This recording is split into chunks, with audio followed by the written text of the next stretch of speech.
Are pre-winding toroids, so those will be done for you. Hello, this is Randy. Number 9. Number 9. Oh, you didn't see Woodstock. You didn't see Woodstock.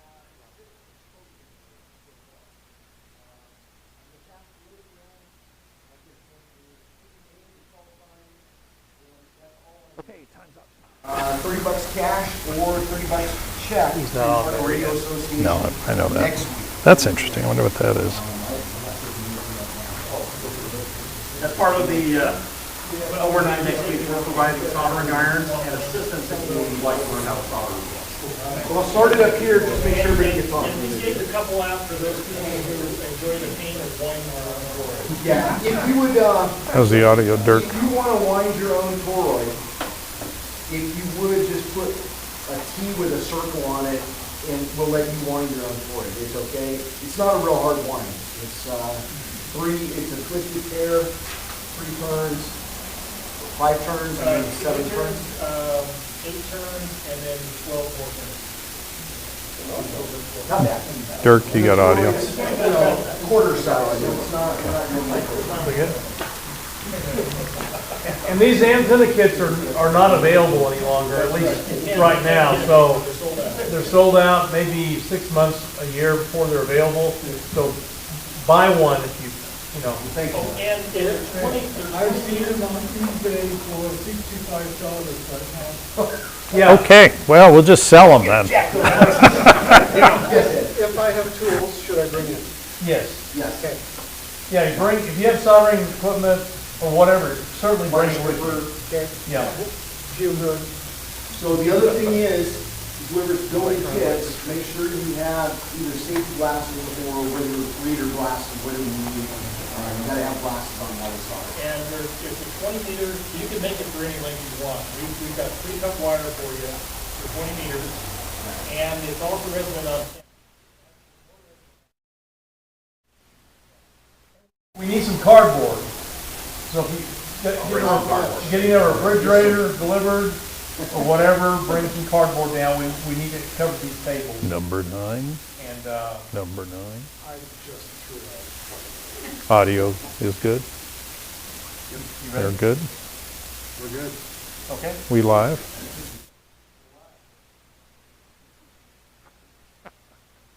Well, good evening, everybody, and welcome to the Parker Radio Association. I'm Randy, K0TNG, and I'm a director at large. So we're going to be really quick, like Paul mentioned, we're going to do a really quick intro here to Summit's on the Air in a few minutes. So just wanted to say good morning, and it's like we got some new members, or at least some new visitors. Who's new here today? Ah, okay. Denny, go ahead and introduce yourself to everybody.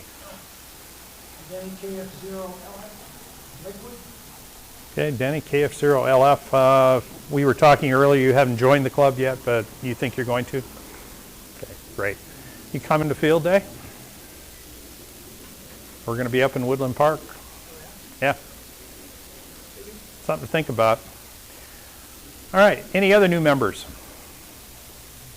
No new members? Maybe you signed up and haven't been to a meeting yet? Okay, well that made that section really quick.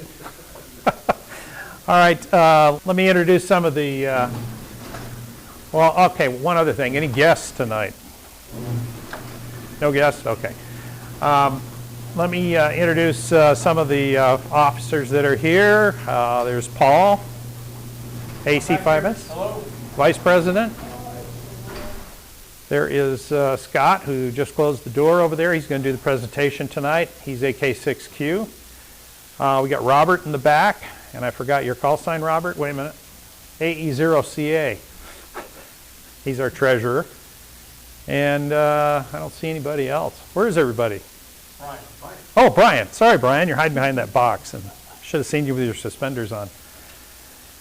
And Brian is our secretary, FBS, K0 FBS. I should know that. Okay, so let's see, Paul, did you have anything you wanted to add? No, just welcome to the meeting tonight. We have a great turnout tonight. Scott already mentioned prior to us going live, Elmer Night next Tuesday night. We're going to be building the antenna kits, so you want to get in on that. We have some more activities coming up in June. We have Pedaling for Parkinson's, which Dan wanted me to mention. There is a sign up on the webpage, and also information on that on the blast coming out this Sunday, and I think it was in the blast last Sunday as well. We have Field Day coming up in June, we're going to talk about in a minute, and some other activities over the summer as well. So busy time for the club, and glad to see everybody here tonight. Welcome. Thank you, Paul. And I just lost my deal here, but I'm going to go to, Scott, did you have anything? No. Okay. Brian? Nothing? Robert? Got the treasury report? I passed out a treasurer's report, got spread out across the room tonight. Balance in the bank is 88.85. This year we've gotten 56.65 in income, 11.37. Our expenses so far year to date are about 32.4, 24.41 for the net so far this year. Budgets are still going good, and we're making good progress on our special project of the remote station. For that. Okay, sounds good. How many members do we have signed up for King Soopers now? Jay? 65? Besides Jay? Yeah, I think about 65. 65? Okay. Yeah, is everybody familiar with that program? And I'll just cover that real quick. Basically, if you buy groceries, gas, whatever at King Soopers, and you use, and you have your King Soopers card, which hopefully everybody uses. If not, you need to get one because you get discounts when you go through your checkout. But King Soopers or Kroger will send us a portion of your purchase dollar-wise, and it goes to us as your chosen charity of Parker Radio Association. So it's a pretty good deal for the club. We make quite a bit of money every year, and it certainly helps the club. Because last I heard, we were still around 250 members, but here you can see we only got 65 that are signed up. We're averaging 65 in King Soopers. Membership is 251 active, 25 guests, 111 expired. Okay. And we also have Amazon Smile. If you happen to have Amazon Smile, you can add us as the charitable organization. All right, quickly, let's go to Elmer, the Elmer New Member Committee. Is Brad here? But Jay's here. Jay. This is Jay, KF6PM. Again, next week is overnight. Learn how to solder and make an antenna. And we have, with the help of the board, and for the blessing and most of the work by the board, we have some new equipment as well. So we'll probably have a good list of it for the next meeting. Yeah, we have a antenna analyzer now, which is real handy, and also power pole equipment to put power poles on your radios, which if you don't do, please do. Especially if you're coming with any batteries or something like that to field day, they have to have power poles on them. We don't really want to have take the time to put the power poles on, and you really should be using them. If you're not familiar with that, look up Anderson power poles on the internet. You can buy them from eBay, you can buy them from Ham Radio Outlet, several other places. I'm sure Amazon's probably got them too. All right, repeater committee, is John here? I do not see John. He is not, but he had one quick announcement. Go ahead. The repeater committee met 2 weeks ago, and they're going to put a DMR repeater up on SWA. So, that's good? Yeah. Very nice. So for those of you that are using DMR and you've been using the water tower DMR repeater, having it up on SWA is going to make a big difference. A lot of coverage up and down front range. So that's going to happen this summer. I don't have any timeline on that, but they have the repeater, they have the antenna, They have everything, so it's just a matter of getting out there and getting the work done probably in the next 60 days. Any questions on the new DMR repeater? Okay. Hey, Paul, do you want to cover portable ops real quick? Yeah, we have a portable ops group within the Parker Radio Association. We go out every month and deploy primarily QRP radios. And we just had an event Saturday, which Scott's going to talk about tonight. And we have a big hike up Signal Butte in September. We have a fishing event at a lake and some other stuff throughout the entire summer. We have events, and we'll publish that calendar again here in the next couple of weeks. It is on the website. It is on the website. It's on the website.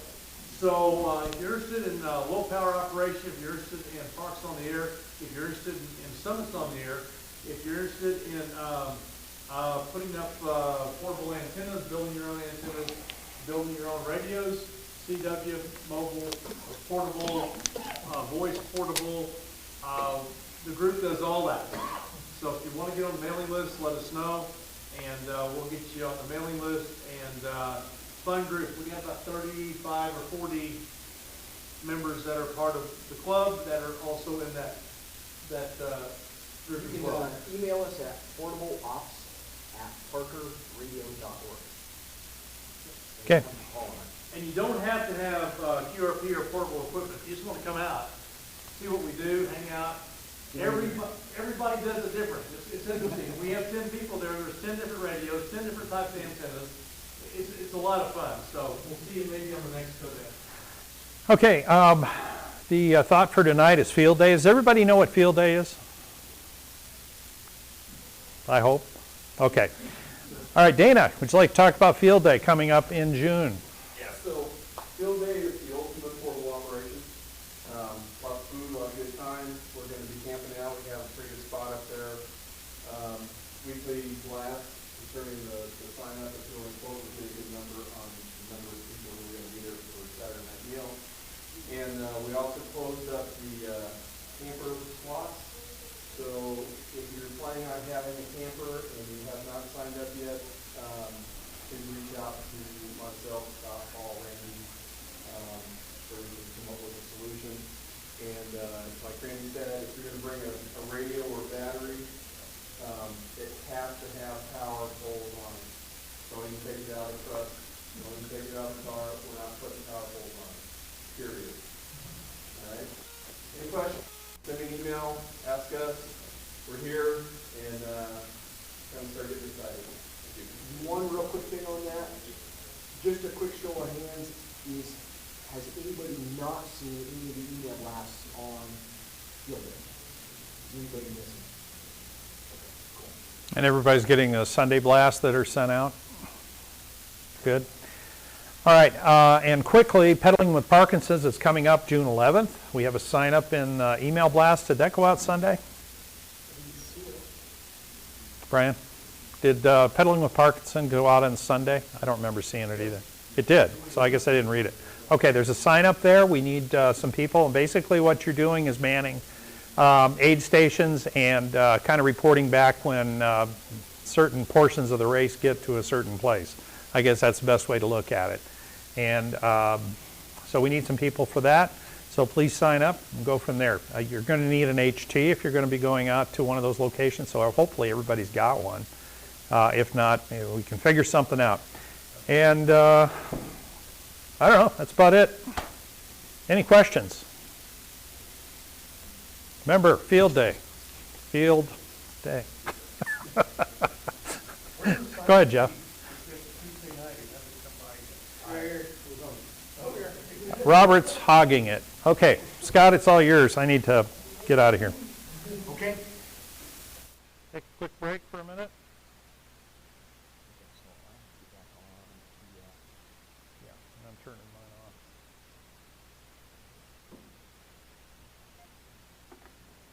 You need that code that appears on the screen up there. Unless you want to go this way. Plug it in here. It's set. Oh, you don't have a HDMI on there, do you? Paul's got to switch that back in the back again. And you use the mic.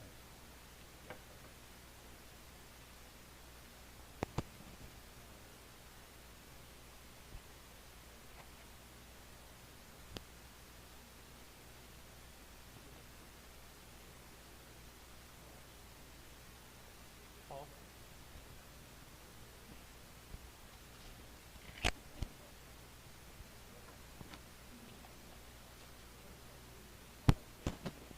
Kind of get it to load the air media.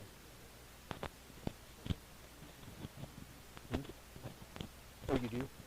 Okay. So it is there or no?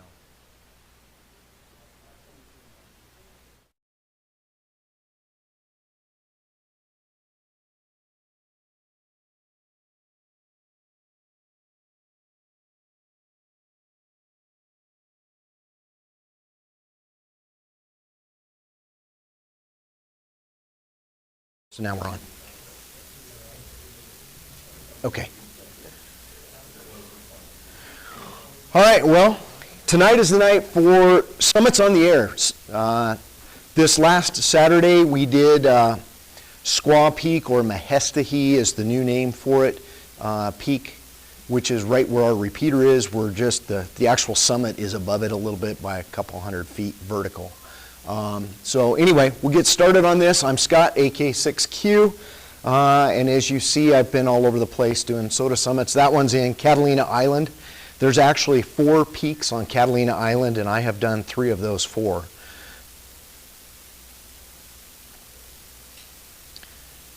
right, what's going to make this?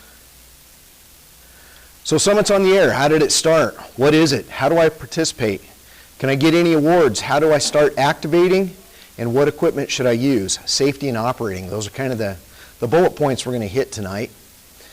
So this one, for as long as there's been radio, amateurs have taken their stations to the top of mountains. And it's a little surprising, no formal program for this existed until March 2002. So SOTA, or Summits on the Air, came after Islands on the Air. And it is formatted very similar to Islands on the Air. And as you see that picture, I'm on Haleakala on Hawaii, the big island. I'm sorry, Maui. Anyway, that's a 13,000-foot peak in Maui. That was a great one to go do. So how did SOTA start? Well, it started over in Europe, mostly England. John G3WGV was instrumental with Richard, and they launched it in March 2002. It is an internet-based tracking program for the activity, and the database is absolutely amazing. I've never had a problem getting into it, getting data out of it. It's flawless with over 2 million QSOs in there, thousands of registered users from all over the world. Alerting, spotting, the forum, etc. is all on that webpage. There are 55 participating countries, 60,000 peaks, and the database is growing fast, which we'll go over that in a little bit here. So what is it? The SOTA program, Summits on the Air, it's an award program for amateurs and shortwave listeners included. The portable operation in mountainous areas, SOTA has been carefully designed to make participation possible for everyone. It's not just for mountaineers or the activators that go up on the peak. There are awards for activators, of course, those who go up on the peak. Chasers are everybody else, those who either operate from home, mobile, or it could be another peak. I've been an activator on a peak, and I've been a chaser on a peak when I have a conversation with somebody on another peak, and you get double points for that.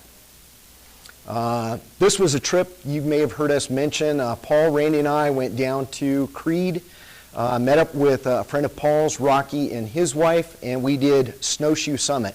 It had never been activated before, and so the group of us went down and did that one. Spectacular views from these peaks. General principles, 2 ways to participate as we talked about. There's an activator and a chaser. It is point-based with an award system. In Colorado, we have 1,805 SOTA summits listed in Colorado. There's a wide variety of difficulty and elevation, anything from 5,300 feet up to over 14,000 feet. SOTA activation requirements for those going up on the peak is the peak must be on the SOTA list. It must be an approved assigned peak, and it gets a designated number behind it. The activation zone is within 25 meters or 82 feet of the summit. And that's a big help because sometimes on these summits, they're small and they're very crowded with people going up there just doing their hiking and enjoying the views and getting on with their day.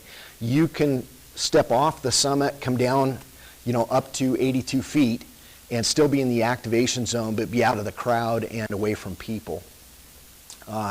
Your equipment must be carried. There's no minimum distance. Portable power, so no fossil fuel generators or vehicle power to be used. You got to carry your own batteries with you. Peak qualification rules. Prominence. You're going to hear a lot about prominence here. The peak must be greater than 500 feet from surrounding peaks, or 150 meters. And in Oklahoma, for Paul, is the exception. The Flatlanders down there got an exemption, and they can do it with 333 feet of prominence, or 100 meters. Yes. No, it's vertical.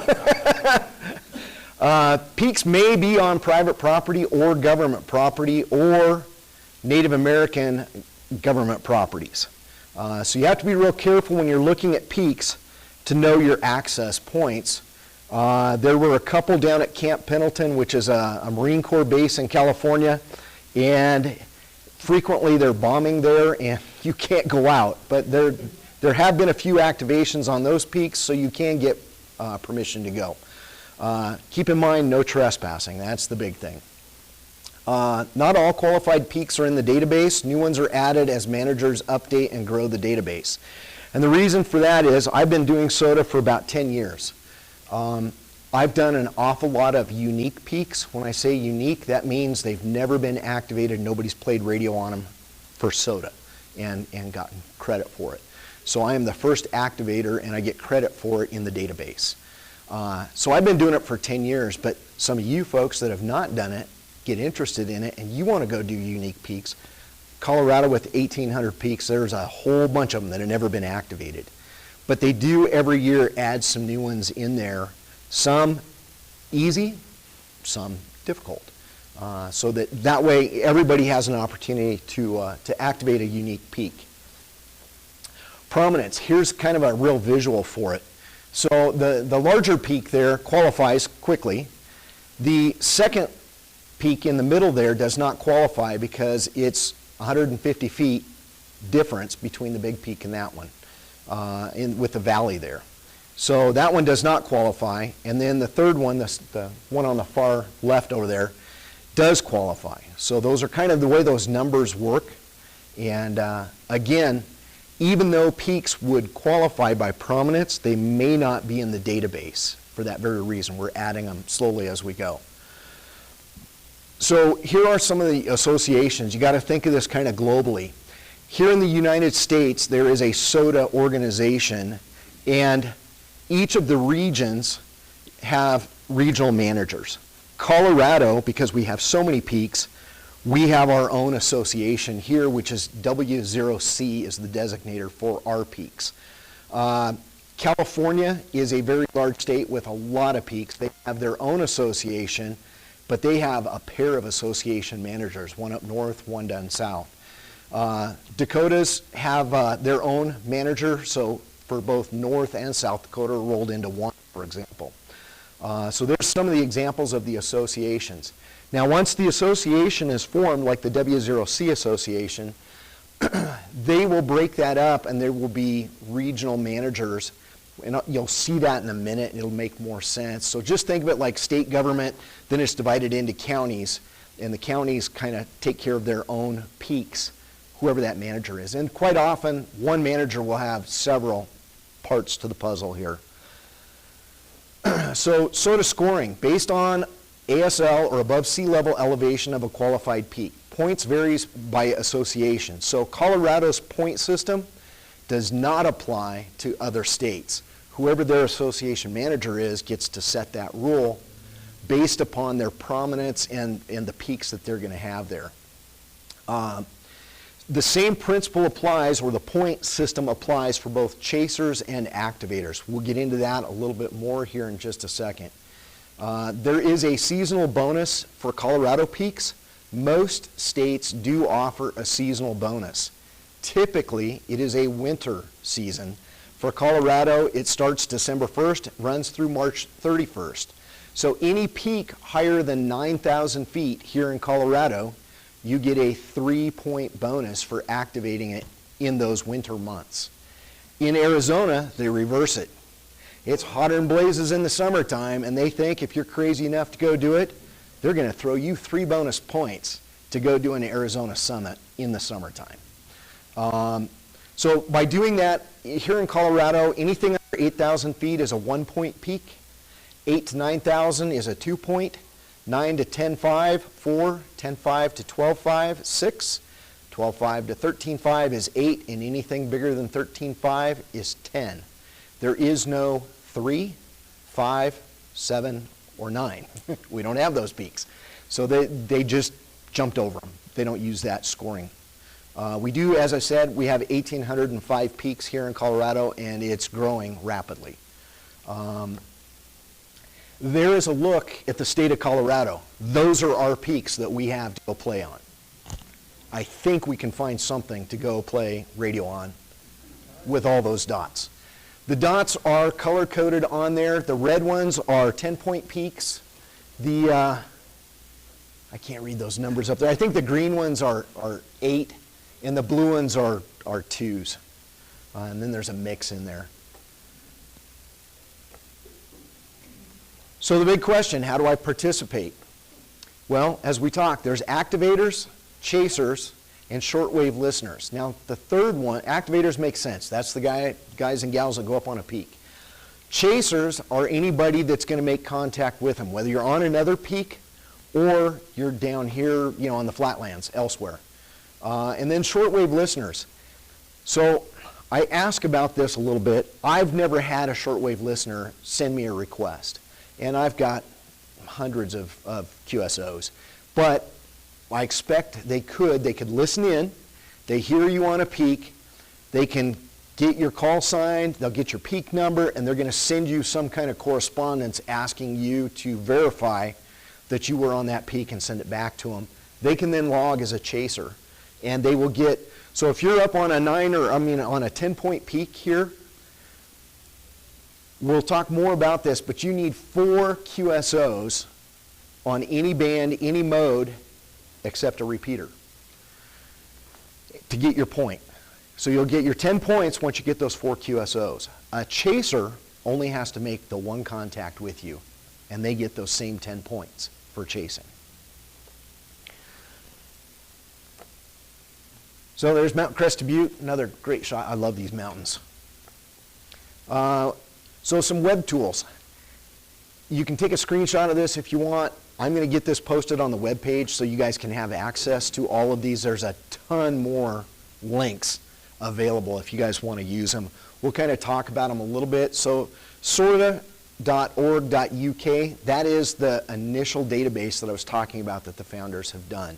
That one is where you're going to get all the information, and a lot of these other links reference back to that database. So SOTAWatch.org, they are really good for alerts, spots, maps, forums, but you got to register to participate. You just fill out their little thing, get a password, and you're good to go, and you can get on there. The SOTAData.org, that is where you're going to log any QSOs for both activators, chasers, and those shortwave listeners. You need to register there again and get a password. You're going to see that on a screen here in a minute.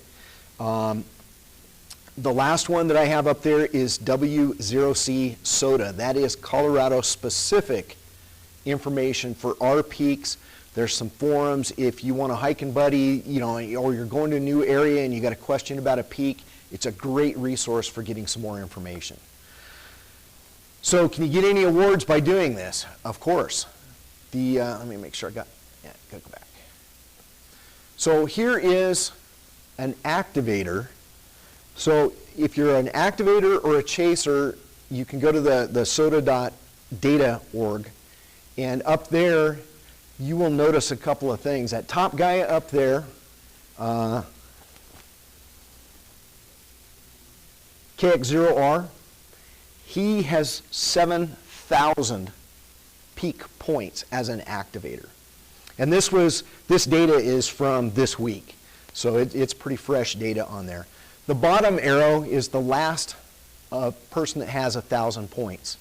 So we'll talk about that a little bit more next.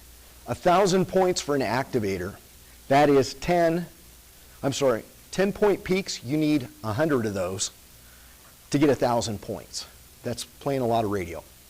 Once you get that 1,000 points, you're deemed a mountain goat for being an activator. A chaser will get 1,000 points, and they get the title of, anybody? Shack Sloth. So, I don't know who came up with the names, but anyway, there you go.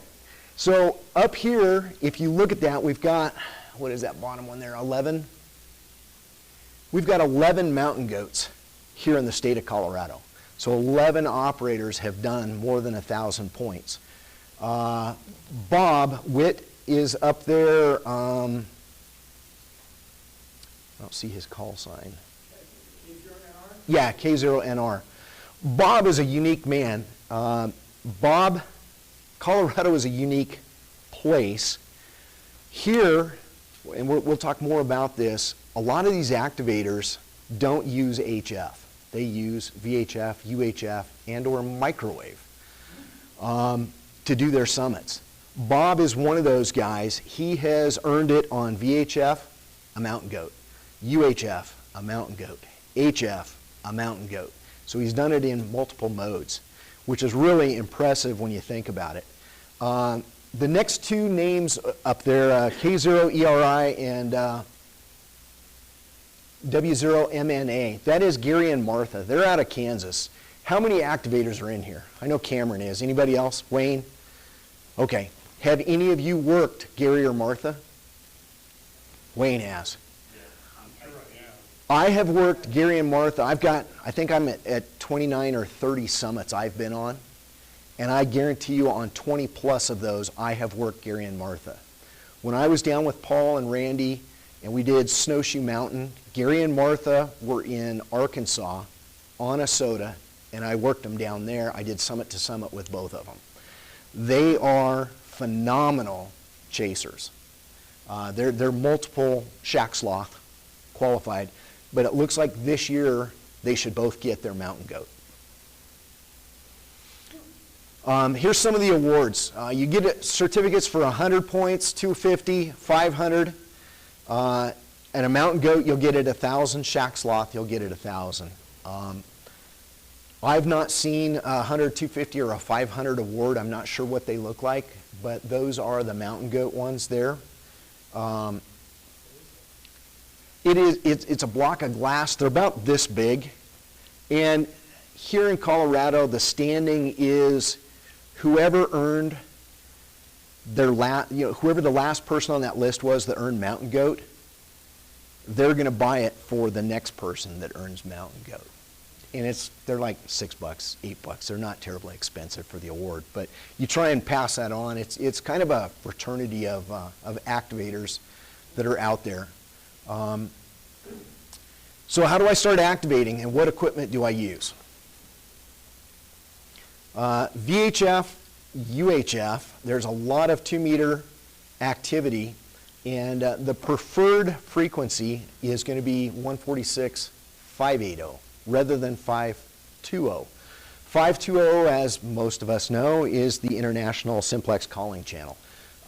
You can use it to initiate a contact and then say, hey, I'm going to switch over to 580 and handle your business over there. That's kind of the outdoor frequency is what they're trying to get established nationwide here, and they really want people to start using that. So put that into your radio programming, listen to it, because you'll hear a lot of SOTA activators up there calling on that frequency to try and make some contacts.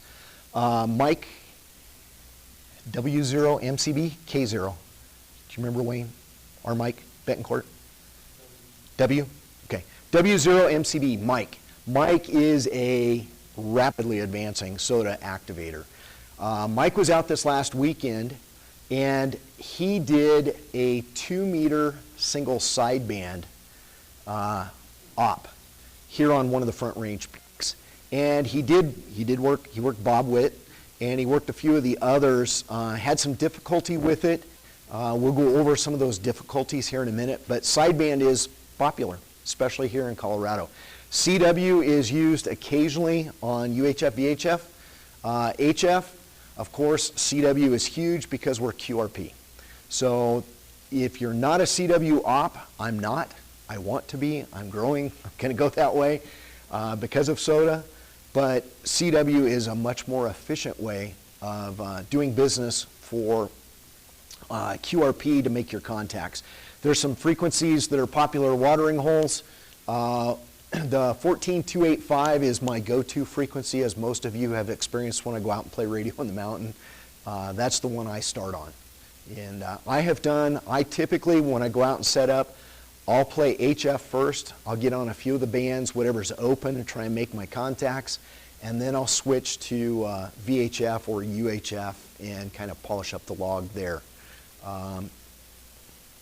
That's my buddy Paul W6PNG. He is in California. And a quick little side note. This is Sunset Peak. The big peak in the back is Mount Wilson. So if you're in LA and you look up at the mountains, the big bald one, that's where he's sitting right below it on Sunset Peak.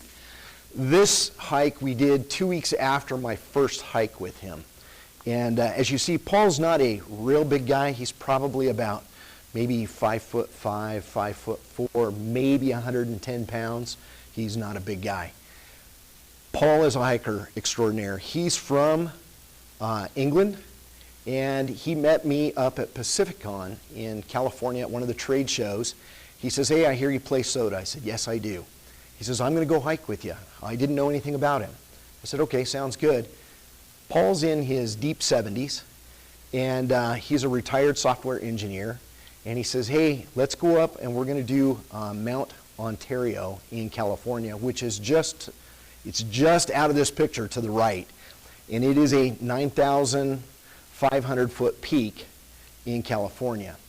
And at the base of that mountain, you're at about 2,500 feet. And that's where you start hiking from. So he and I met up. It's November. My first hike with him, I had not been hiking as much as I needed to. I was out of shape. But I'm younger than this guy. I had to be able to keep up with him. So we start up the trail, and it's a single track goat trail up through what's called Ice House Canyon. It's Ice House Canyon for a reason. It does not see sunshine in the wintertime. There's ice on the bottom of this thing all year, even in Southern California. We start up, and I make it the first mile chasing him, and he hears me coming up behind him like a freight train. I'm breathing hard. And he goes, "Hey, why don't you take the lead?" Okay, I feel better. But he's pushing me, and I'm working hard, and I get the next 2.5 miles. We have not hit the ridge, which is at 8,000 feet. That's the goal, is to hit that ridge before we take a real break. A break to him, we're hiking up. He stops, he turns, he takes 2 breaths, he turns around, and we're hiking again. That is a break. The man is a monster.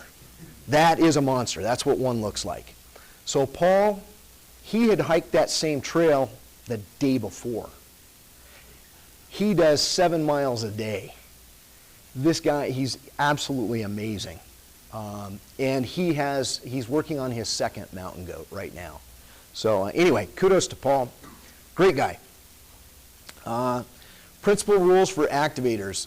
You cannot use motorized transport to the summit, but you can drive close to it. Haleakala, the one photo where the clouds were on the mountain, you get to drive up to that one, and you have to actually walk down the road, because you can't stop on the road. You have to walk down the road out of the activation zone and walk back up to qualify that summit, which is what I did. So that's a drive-up summit. It looks like something that's hard to get to. It's not. Mount Evans here in Colorado, similar situation. You can drive right to the summit. You need to walk out of the activation zone and go back up, or you can hike it from the bottom. You can hike it from any point you want to hike it to, but it is a drive-up summit. Pikes Peak is another one. What's that? Yes, exactly. So you must operate from a portable power source, meaning you got to bring the battery with you. You carry all your equipment to the summit, and you've got to make at least 4 QSOs, any mode, any band. QSOs via repeaters do not count. You can use a repeater to reach somebody, which I've had to do, have them switch to simplex, and get the qualification then. You get the QSO. The exception being satellites. You are able to make QSOs via satellites because, man, that is a short-lived thing. How many here have done a QSO with a satellite? 4. It's another great way to play some radio. All right, typical SOTA equipment. Any HT is great because you can do UHF, VHF typically off of those. As most know, hence the hat, I am an Elecraft aficionado, so the Elecraft KX2, KX3, and of course the Yaesu 817 or 818 are very popular radios for doing summit work. Now there's a lot of QRP kits, QRP smaller radios, the Lab 599 that Brad has. Where's Randy? Randy, what's your little Chinese radio? True SDS. Yeah, try that one. Jerry, what do you have? 599. Okay, another 599. So anyway, there's a lot of choices, more coming out all the time. Typical SOTA antennas. HF, you're going to see dipoles, end-fed half waves, off-center fed, or random wire is another. Typically, you're going to need a fiberglass pole, and I've got mine up here on the table, or a string for throwing into a tree. As you see, this summit here on the left, that's one in Southern California. You're only at about maybe 1,800 feet above sea level. It's really close to the ocean. And there's not a tree up there. You got to have a pole to put it up. So I strongly recommend using, bringing a pole. These little poles like I have, they don't weigh much. They get your antenna up and everything works well. On the right is you've got for VHF, UHF, Arrow, Yagi. I've got one here and a tape measure Yagi. That picture right there is from Squaw Peak this weekend. So that's Pete. And of course, the esteemed Wayne in the background there. I've used a magnetic loop a couple times, an Alex loop. Yeah. On 20 and 40, that works. You don't need a tree. Right. So that picture of my buddy Paul, Yeah. he had a dipole for UHF, VHF, or not a dipole, a J-pole. Anyway, he has a J-pole, and that's what was in that picture, but he also brought up his mag loop that day because it was a very short hike. It was only about a mile in, wasn't a whole lot of elevation gain. So VHF or UHF, take your pick or do both. For VHF, UHF, height above ground train, basic compact equipment, handheld transceiver works just fine. You are heavily dependent on somewhat of a local chaser.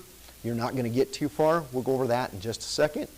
FM is the most common, but sideband, as we talked about, and VHF contests are great. Anybody with a license, technician and above, you can play VHF, UHF, SOTA. HF, you have the classic QRP operating, CW or phone. You do get longer distance contacts. You get more radio contacts typically, but it's going to be general class or higher for phone unless you want to operate CW. Then you can do it as a tech.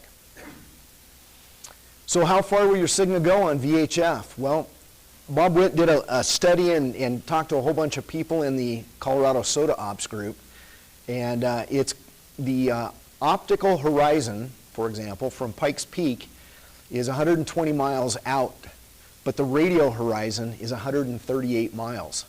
So he was able to get into Kansas, the highest spot in Kansas, Mount Sunflower, 2 meter FM from Pikes Peak, 160 miles. In California, I have heard of some 300-mile VHF simplex QSOs. However, they were using very big antennas to do that. The best DX between two 14er peaks, 14,000 foot peaks. On 2 meters here in Colorado, we have the 14er event. I'll go over that in a second.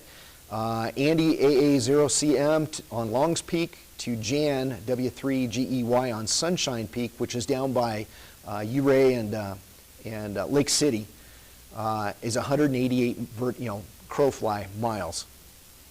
So you really get some great distances with it. So going back, the 14er event is the first week in August. Do you know, Cam? Wayne? I think it's the first week in August this year. Normally the 14er event was a one-day event only. It was a Saturday. But due to weather issues they've had in the last few years with it, they now make it a Friday, Saturday, Sunday event. And they really want people on 14ers here in Colorado. And we put it out to the California folks to get up on their high peaks because they do have Mount Whitney, a 14er. But any of our SOTA peaks also qualify, and they want activators out. And man, it's a great time. I've gotten to play radio with those guys on the 14er event. I was not on a 14er, I was just on another peak. And man, the bands are hopping with SOTA activations. Not all 14ers are in the database right now, so just keep that in mind. So no rubber. If you're going to play VHF, UHF, get the rubber duck off that radio. It did work. However, were you using the factory rubber duck? No, neither was I. Right. So typically you're going to play VHF or UHF. This is an arrow antenna. I have another arrow antenna over here. Bob up on Mount Sneffels. You need to keep in mind when you're playing VHF or UHF, this antenna is cross-polarized, meaning if you've got the 3 elements vertical, that is your VHF antenna. The shorter elements are UHF 440, and they're horizontally polarized. So you have to rotate it based on who you're trying to talk to. So if you're trying to talk to somebody that's mobile, they've got a vertical antenna. You need to vertically orient your antenna so that the polarization is the same. And vice versa, when you switch to UHF, you need to rotate it again. If you look there, your little rubber ducky that comes from the factory is pretty much just a dummy load. You are not even getting one-to-one out of it for gain. On this antenna, you're going to get almost 6 dB on 2 meters and 8.2 on 440. This is another UHF VHF antenna. This is an Elk brand log periodic antenna. And again, it's got 6.6 dB on 2 meters and 7 dB on 70 centimeters or 440. Those antennas, I've seen them, I've played with them. The sales booth was right next to us at a couple of the trade shows, so I got to spend some time and really figure those antennas out. They're a little hard to take apart and store for backpacking. The arrow antennas come apart pretty easy. I kind of favor those, but that log periodic is an outstanding antenna. So HF operations. Well, frequently you get to be the pilot, so it's fun to play HF rather than VHF. There's lots of DX opportunities. Radios and antennas. This is Mount Orizaba. This is a peak next to the other one that I was on, which was, it just has a summit number on Catalina Island. So for HF radios, we talked about the KX2, the KX3, the 817, 818. Some of the differences between those two radios is your receive current. So when you're receiving an Elecraft, you can get those down to about 120, 150 milliwatts. Turn the light off, put your headphones on, you can get it down that low. The Yaesu products are over an amp on receive, and you need to keep that in mind with what battery you're going to haul up there. The Lab 599, I think that's a great receiver. I don't think it's a high current draw, nothing like the Yaesu products seem to be kind of the current hogs. And then on the right there is a whole lot of QRP CW rigs, and some of those will run on a single AA battery, a 9-volt battery. It's just amazing what you're able to do on CW and get a signal out. Cam? Just something like I've used my 891, 6 amp hour battery. I'm gone for a solid hour before that battery crashed. So You can't. the answer is it depends, right? It depends on how long you think you're going to be on a summit. Right. If you're on a 14er, you're going to get it down an hour and you're going to be walking off. You're going to likely have a bad day. And So just things to kind of right.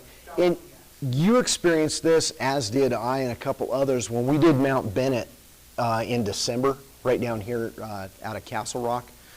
It was cold that day, and those batteries don't last nearly as long when they're cold. So you'll experience that on the higher peaks as well. We talked about poles. There's a whole plethora of those, they're called crappie fishing poles or fiberglass masts. Some are fiberglass, some are carbon fiber. You have to be careful with that. Some will couple with your antenna and alter what you thought was a good antenna, making it not so good, or vice versa. You've got an antenna that you've set up for your carbon fiber pole, and now you throw it in a tree. So an antenna tuner on your radio is really going to help you out and keep things happy. Steve, W0GAT, or WG0AT, Steve down here in Castle Rock, the goat. These are all his. He likes these chalk line winders and these clothesline spools. They're really hard to find, those clothesline spools anymore. They used to be all over the place at Walmart, and some of the sporting goods stores would have them, and they're kind of few and far between for some reason now, but they do work well. So here's some more tech on the go. For your cell phone apps, for an iPhone, SOTA Goat, Pocket SOTA, which is by a fella Nick Garner, Pignology, Ham Log, which is also Pignology, those are both his products, and then Hammers or Ham RS logging, and I just started that this weekend. Wayne's been, Cam, you've been using it? I'm new to it. It's growing. I'm liking it a lot. I used to use the Ham Log exclusively, but I really like the Ham RS better. Yes. Lots of updates. And they have a desktop version that will very soon merge with your phone, where you can it'll already have the data in it. You can pull it up and manipulate it and do other things with it. For those Android users, Pocket SOTA exists in both formats, iPhone and Android, as does Ham RS, but there's also SOTA Finder, which is about the equivalent of SOTA Goat. And Ham Alert, yep. Yeah. So one of my favorite apps is the SOTA Goat. I really like how it's put together. On the top left, there's a page for alerts. The next one down are spots. Alerts are, you want to go activate a mountain. You put an alert out that you anticipate, which Terry and I both did alerts on Friday for our SOTA Summit. And we said we'd be up there. Terry missed, he missed his window. He thought he was going to be on the summit by about 8:30, 9 o'clock. It was 9:45 when we hit the summit. I had it at 9:45. I was on with my number this time. And what that does, when you put an alert out, your chasers are going to monitor several different websites, and they get those alerts, and they will see it, and they'll go, hey, I really want to work that peak or that guy. I know who that is, or it's a peak I haven't worked. I want to make sure I'm around for it, and they'll be standing by for you. When you get on the summit, you'll do a spot. You can self-spot, or you can use someone contacted to do the spot, and they'll put you in the database and stand by usually. Once that hits, right, Dana? There you go. And then you can also use it to find peaks nearby, and then it'll give you detail of that peak. In this case, Mount Herman down here above Castle Rock by Colorado Springs. So safety and operating, here's the big one. Mountain safety, weather. Lightning is huge here in Colorado, as we all know. Getting lost, gravity, temperature changes. Rescue can be hours away or days away. There's some spots here that are really tough to get to. Warning, climbing mountains is inherently dangerous activity. Do not attempt without proper training, equipment, and prep. If you are going to go to a peak and you've not done some of these more arduous or remote peaks, take a buddy, hopefully somebody who's been doing it, and kind of, give you that hand, be your Elmer. And that's me hanging off the bottom of that helicopter in my previous life. Think safety. So that kind of comes full circle. I worked with our rescue unit out of California, Air 5. That's Air 5. That is a monster helicopter that lives up in the Angeles Crest Forest, and they probably make, I'd say a slack day is 2 or 3 rescues in a day, and a busy day might be 15 or 20. And those are typically either motorcycles or cars off the side of the road up there on Angeles Crest Highway. It's a windy-ass highway, and the motorcyclists love to go up there and fly and then do exactly that. Go careening off the edge, and then these guys get to go in and rescue them. Right. So now what? How do you start? Well, prep. You need to figure out, hey, I'm going to be in this area. Like we talked, Paul and Randy and I, hey, we're going to go down to Creed. Wouldn't it be fun to play radio? Yeah, all right, let's see what peaks are around there. So you get to look up the data from some of the SOTA apps. This one I'm using is SOTA Goat, which is that left screen there. You can see some of the peaks around Idaho Springs, which included Squaw Mountain or Mahestahee, as we just activated this week.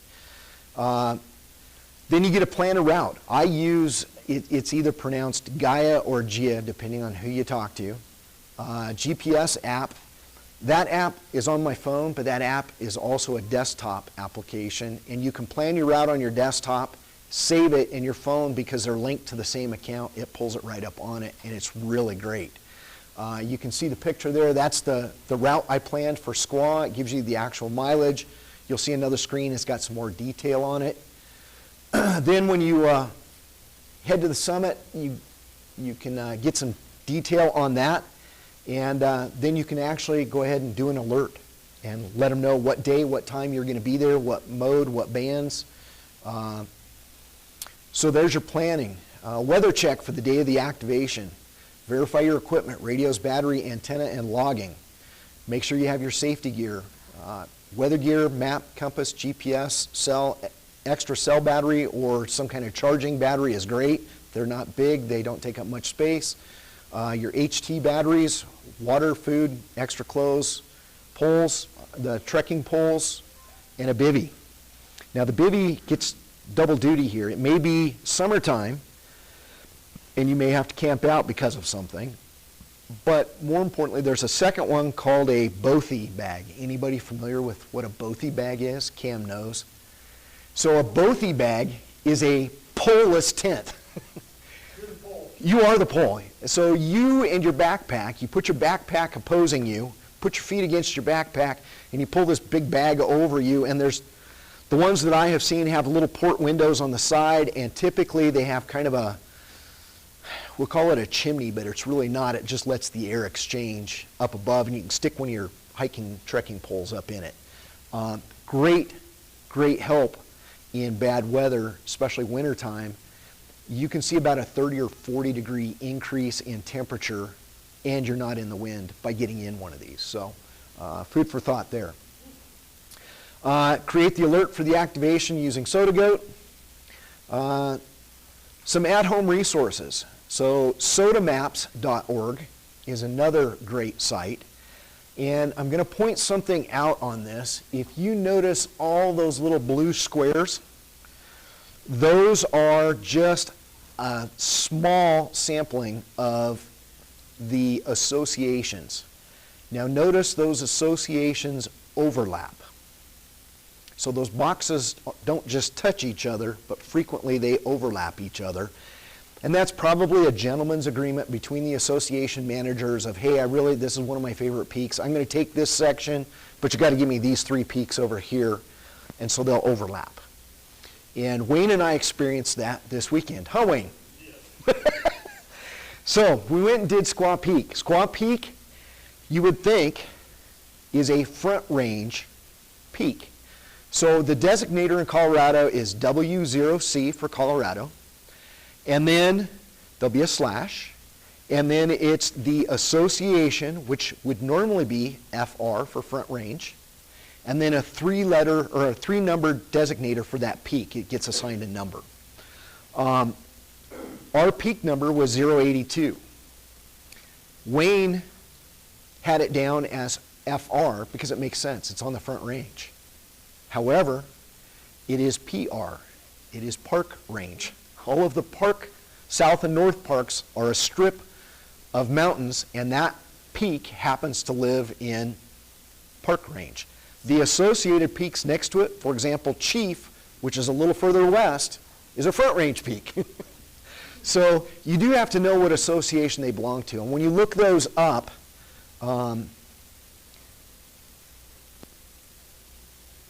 where you see the summit there, you'll see the designator of the W0C, and then the number up there, 082. So it is a PR, a park range. So that's just something to be careful with. And that's, like I said, those associations overlap. The desktop Gaia or Gia GPS app, that's what it looks like on your computer. You can plan your route. It'll tell you your altitude gain and or loss if you have that.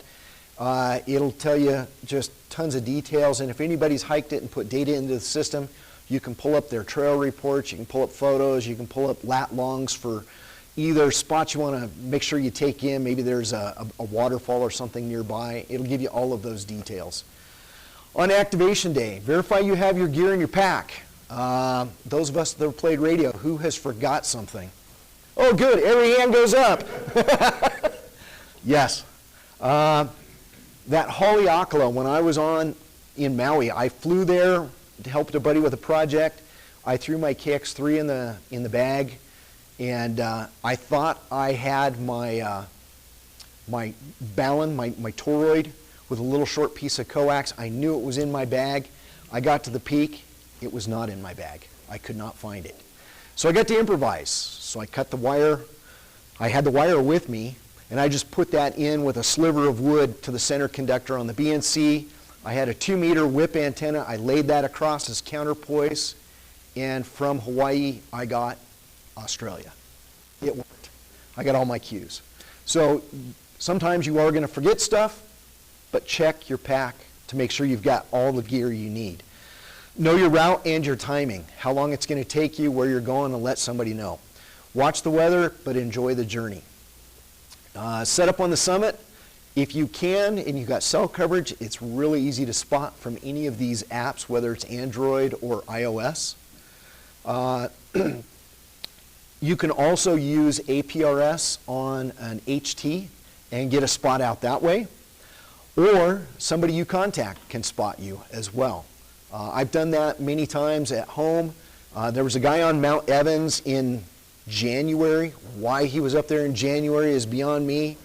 But he was trying to get his cues. It was getting dark. I spotted him. He got his cues. As far as I know, he got off the mountain safe. But anyway, it does happen. Log your QSOs. Paper log, and it doesn't have to be an official log book like I've got pictured there. That's one of my logs from Snowshoe Mountain. A notepad. Glenn was up there this weekend, and Glenn, you just had a regular old notepad. Worked fine, right? Preferably, when I say pencil question mark, I've taken pens with me. They freeze. Altitude makes them do funky things. Bring a pencil. It's easier. You can always sharpen it. HAMRS, as I talked about earlier, it creates an ADA file that goes straight back into the database, and it works out really well. I'm real happy with it. But keep in mind, Your phone may be dying, you may not have enough battery, so have that paper log of something, just notes that you can take with you. That's an example of the HamRS app with the Squaw Peak from this weekend. And all you got to do, you can pre-populate everything before you even go up there. And all you got to do is stick in their call sign. Mine is linked to my QRZ page, and it pulls up their call sign with their name and their info, and I can call them by name. It's really cool. Worked out well. Signal Butte. Paul talked about that. We're going to do that in September, right, Paul? I think that's when it is. September. Okay. So we will. That's our premier event. It is.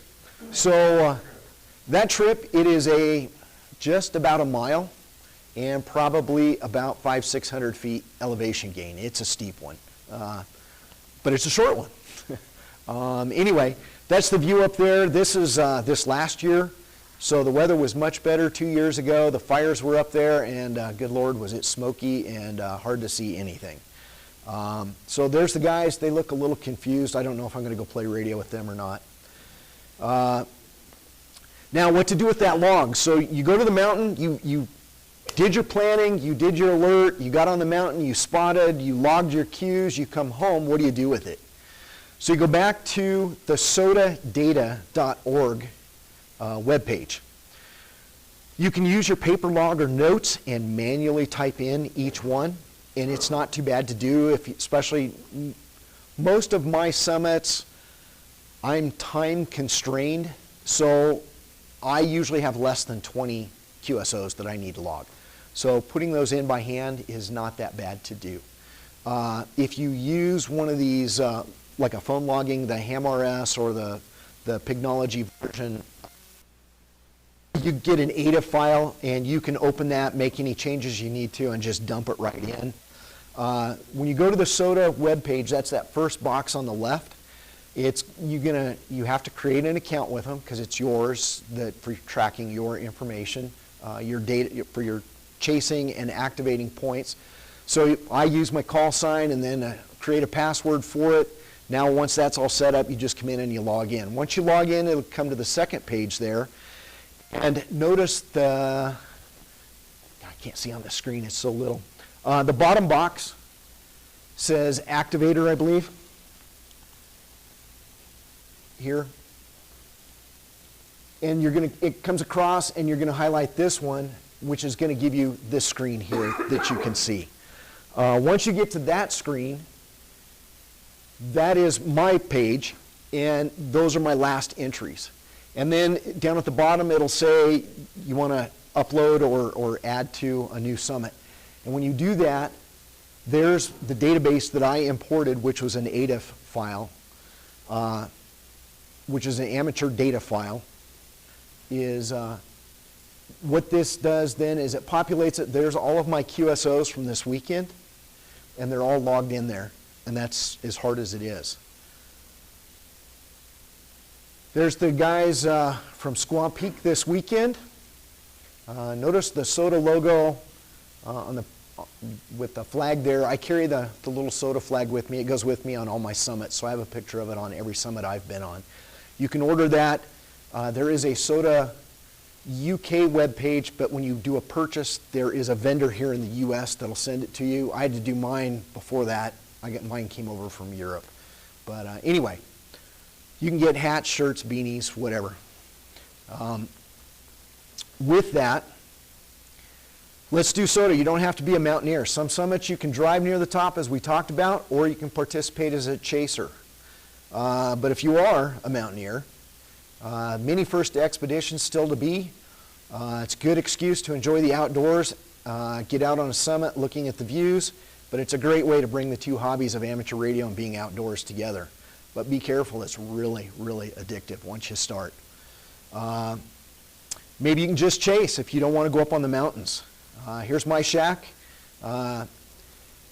It could be the points or awards for bragging rights. You can fine tune and keep your station antenna in peak performance. Maybe it's respect for paying back the other chasers, for being chased. So you can chase. And as I said, it's kind of a real camaraderie between all of the activators and the chasers out there. We typically get to know them. So why chase? A couple of people have put up some info here. They like chasing because it's a challenge to get those QRP stations and put them in your log and help them out at the same time. Paula, she says 6,300 other hams chase, 4,000 of them are also active on summits. Qualifying for awards without needing a superstation, improve your ability to hear and work weak signal stations, and help activators log the required minimum 4 Qs, which I have struggled with on a couple of peaks. Mount Crested Butte, that one photo that I had, I got 3, not 4. I couldn't scare up that 4th one. I didn't get the points. Been there, done that, and didn't get the points. So chaser tool, this is the big one here, SOTA Live TK. That is an active shot from this morning. I just put this slide in. Those are the active peaks and people on them this morning. So there we go. Questions? And there are some of the links there. Again, I'll get this put onto the webpage somewhere so you guys can have access to those links. Do the chasers log on the same page that the activators do? Yes, it's the same database, but where I said upload activator log, you would upload chaser log. And your log may only have 1 entry in it, and you can stick it in there, because you got to do it peak by peak. If for example, Dana, you chased us on Saturday, and you talked to 4 or 5 of us, you could do a chaser log for that same summit, but put the 4 or 5 people you worked into it. And you would get each of those, you get that 6 points for each one of those people activating, because you only need the 1 contact, where I needed 4 to get those same 6 points. Does that answer it, Brad? Okay. Any other questions? Ed? If I'm a swan, small swan, You aspiring. aspiring swan, but I failed to log contacts. And does the person who activates lose out on the points because I failed to register contacts? No, it's not like Logbook of the World where you're doing a regular queue, between 2 stations, and they merge in the middle and get verified to get the credit. The SOTA is more on the honor system, and it doesn't require the chasers to be active in logging. Cool. And on a side note, let's say you put notes on, you scribble notes somewhere, lost it, and months go by, and you find it, you can still put those in. You're still good. You can backdate it. Okay. Any other questions? Yes?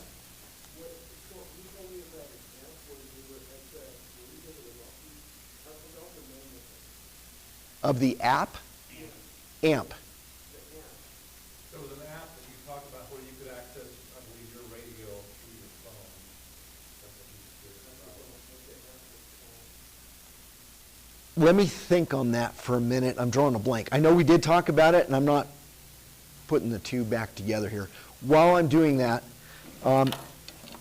most of you guys have seen the little poles. This goes up. This is a 25-foot crappie pole, and it just keeps expanding out. It is about 1.25 inches in diameter, and I don't think it weighs 1.5 pounds. I don't mind carrying that in my backpack. Once it's on my pack, it's not in the way of trees and stuff. It's a great way to go. I carry a little bit of tape on it for band-aiding, whatever I need to band-aid, or maybe put the mast up. This is an aero antenna. It's a little bit special one. This is a VHF only 2-element.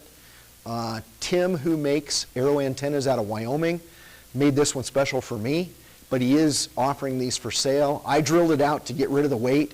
You guys can come up and check that out. It just doesn't weigh anything. The elements all store inside the boom, and with the exception of the gamma match piece, which goes down the side of it. Easy to put on the pack, easy to take with you, and gets rid of that rubber ducky. This is a tape measure Yagi for VHF. These connectors are plumbing fittings for irrigation.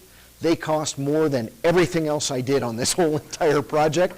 This was in QST probably about 8 years ago, and I built that one. It works great. I've used it for direction finding, for T hunting, rogue signals that we wanted to get rid of. First aid kit, make sure you carry one with you. My map or my compass, some maps live in here, as well as all of my first aid gear. What's that, Jay?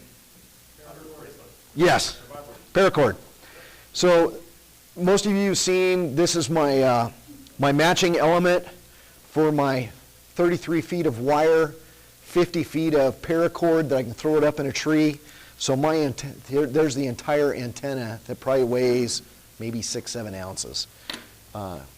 KX2, the mic, the paddles, the key, headphones, pencil for logging, and a logbook that I take notes typically on a back page is how I log my cues when I'm on a mountain.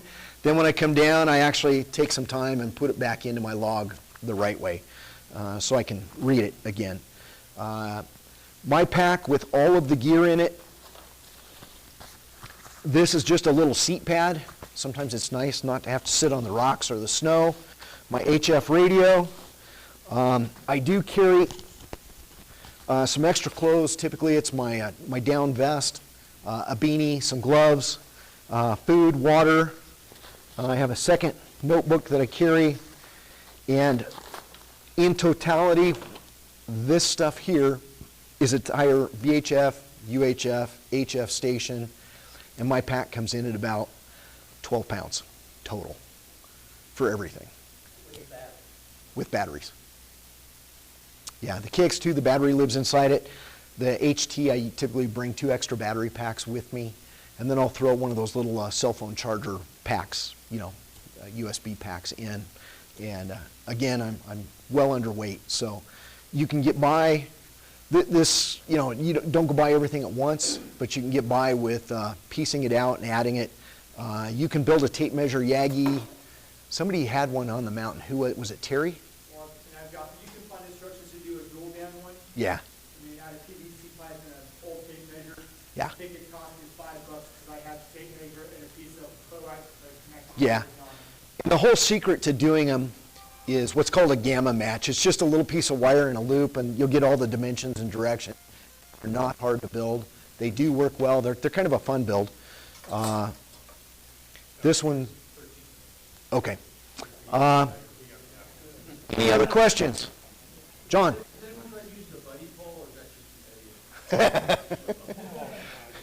You couldn't dare me to take a buddy pole on a mountain. They're heavy. They're heavy. I've seen them taken up. Somebody had one this weekend. The new guy, Hudson. Hudson had one, and he struggled with it. Wayne was able to help him out and get it tuned. It's heavy. They're big. It blew over. I told Wayne, he came up. I was kind of running around doing a lot of things. And he had his HF KX3 up there, and I said, hey, set that up, and he's got a telescoping whip, which wasn't working real well. I grabbed my antenna, threw it out. I went from no radio to on the air, minute and a half, maybe. The buddy pole was 15 minutes of setup and another 10 minutes of dicking around with it. Just it's not my fan. Any other questions? Cool. That's all I got, guys.